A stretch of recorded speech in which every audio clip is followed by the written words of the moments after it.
কূটনৈতিকভাবে আপনি যতই সফল হন, আপনি শেখ হাসিনা তো ফেরত আনতে পারবেন না। এই যে চুক্তি, যদি বলি 30 দিনের মধ্যে বাংলাদেশকে উপযুক্ত নথিপত্র জমা দিতে বলেছে আরব আমিরাত, কিন্তু বেনজিরের বিরুদ্ধে আসলে দুর্নীতির মামলা আছে 6টা, 5টা একটি মামলা বিচার চলছে, বাকি 5টি মামলা তদন্ত চলছে। এখন প্রশ্ন হলো দুদকের কাছে আসলে শক্তিশালী সেই এভিডেন্স আছে কিনা, তার বিরুদ্ধে যেসব মামলা, সেই মামলাগুলো তারা উপস্থাপন করতে পারছেন কিনা, এইটা একটা প্রশ্ন। দ্বিতীয় প্রশ্ন হলো তাকে গ্রেফতারের পর বিভিন্ন দেশের পাসপোর্ট তার কাছে পেয়েছে, সেখানে তুরস্ক আছে, তারপর আরব আমিরাতের আছে, আরও কয়েকটি দেশের তার পাসপোর্ট আছে। সেই ক্ষেত্রে যদি সেই বাংলাদেশের পাসপোর্ট ব্যবহার না করে যদি অন্য দেশের পাসপোর্টে তাকে ধরে, তাহলে সেক্ষেত্রে তাকে ফেরানো আসলে কতটা সম্ভব? যেহেতু তার একটা নজির আমরা আছে যে আরাফকে ফেরানো যায়নি, যে সে পুলিশ হত্যা করে পালিয়ে গিয়েছিল দুবাইতে, কিন্তু তাকে আর কখনো ফেরানো সম্ভব হয়নি। না, আরাফ আর আপনার আরাফের বিষয়টা আর বেনজিরের বিষয়টা আলাদা। আরাফকে মানে অন্য আসামিদের কিন্তু এর আগে দু একটা নজির আছে, ফেরত আনা গেছে, কাউকে যে আনা যায় না তা না। আর আপনি যেটা বলছেন দুদকের মামলার কি অবস্থা, এটা তো এই মুহূর্তে যেহেতু আপনার কোনো হয় নাই, ভার্ডিক্ট হয় নাই, এখনো আমরা জানি না যে প্রমাণিত কিনা। তবে তার বিরুদ্ধে আপনার চার্জশিট হয়েছে এবং সুনির্দিষ্ট অভিযোগ আছে, এবং আপনার এই অভিযোগটার আমলে নিয়েই কিন্তু ইন্টারপোল তাকে চেস করেছে, এবং আপনার ইন্টারপোলের কারণেই এই যে রেড অ্যালার্ট সে আপনার ওইখানে ধরা পড়েছে। এইখানে ইন্টারপোলেরও একটা ভূমিকা কিন্তু আছে, এবং সরকার যদি আপনার ইউএ গভর্নমেন্টের সঙ্গে এবং ইন্টারপোল সব মিলিয়ে, এবং আমার মনে হয় যে এখানে আপনার আমেরিকা বলেন, কারণ আমেরিকারও একটা ভূমিকা আমরা মনে হয় যে দেখতে পারবো হয়তো ইয়েতে অপ্রকাশ্যে, কারণ সে কিন্তু ব্ল্যাক লিস্টেড ছিল, আপনার কালো তালিকায় ছিল। সুতরাং সে কিন্তু আপনার ওয়ান্টেড শুধু এরকম না যে আমাদের কাছে, সে আমেরিকায় গিয়েও কিন্তু ওইখানে সে বাইরে যখন বেরিয়েছিল জাতিসংঘে, সে একটা আলাদা টেরিটরিতে তাকে অনুমতি দেওয়া হয়েছিল, কিন্তু সে কোথাও যেতে পারে নাই।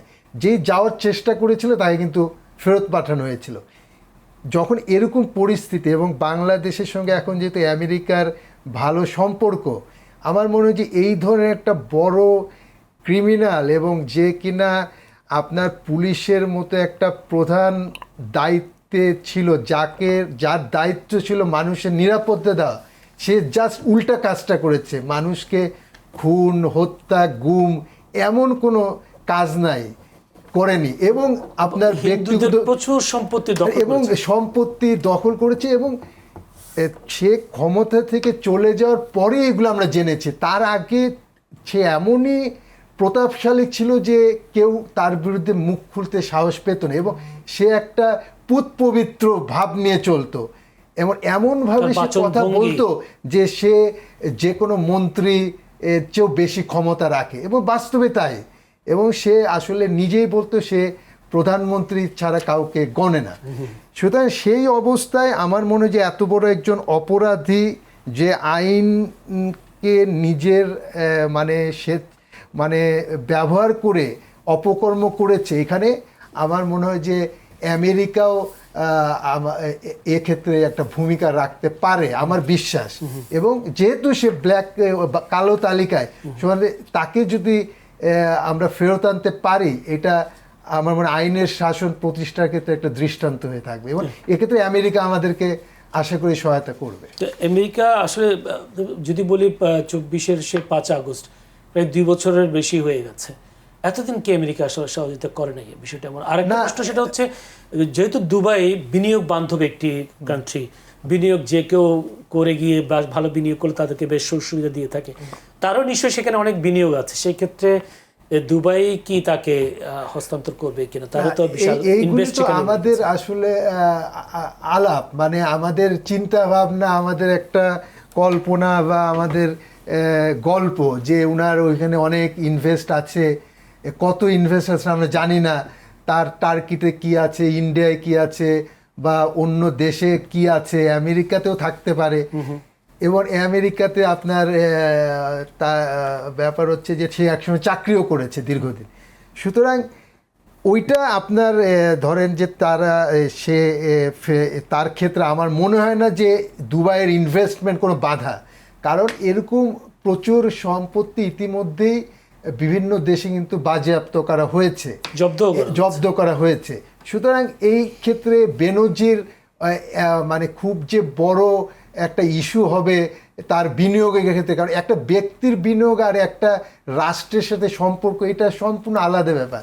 আর কূটনৈতিক তৎপরতাটা এইখানে আমার মনে হয় যে সবচাইতে জরুরি, এবং এখানে সরকার যদি ঠিকমতো বিষয়টা উপস্থাপন করতে পারে এটা তাদের জন্য খুব একটা বড় ডিল না। এটা আমার মনে হয় যে হ্যাঁ, কারণ এটা নট আপনার কোনো এই যে শেখ হাসিনার সঙ্গে ফেরানোর সাথে কোনো এটার তুলনা হয় না, যে তাকেও তো ফেরত আনা সম্ভব হয় নাই।